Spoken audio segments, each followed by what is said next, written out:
Hello everyone, আসসালামু আলাইকুম। তো আপনারা মিউজিক শুনেই বুঝতে পারছেন আজকের ব্লগটি হতে যাচ্ছে একটি রান্না বান্নার ব্লগ। তো এইখানে আমার আপু মাংস দিয়ে দিল, এরপর দিয়ে দিল মরিচের গুঁড়ো, হলুদের গুঁড়ো, আদা বাটা, জিরা বাটা, রসুন বাটা, লবণ, তারপরে হচ্ছে দারচিনি, এলাচ, এগুলো সব কিছু দিয়ে মাংসগুলোকে খুব ভালো করে মাখিয়ে নিতে হবে। তো এই তো মাংস ভালো করে মাখিয়ে নেওয়া হলো, এরপর এটাকে চুলায় দেওয়া হলো। কিন্তু এখানে একটা সিক্রেট জিনিস আছে, সেটা কি জানেন?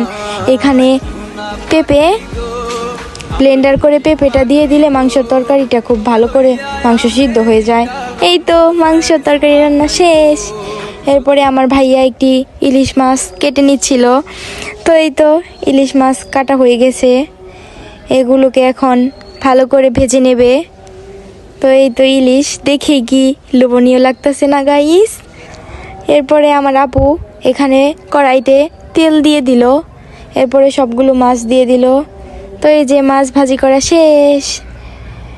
এখন মাছগুলো তরকারি দিয়ে ভালো করে রান্না করে নিল। তরকারির ফাইনাল লুক অনেক সুন্দর হয়েছে।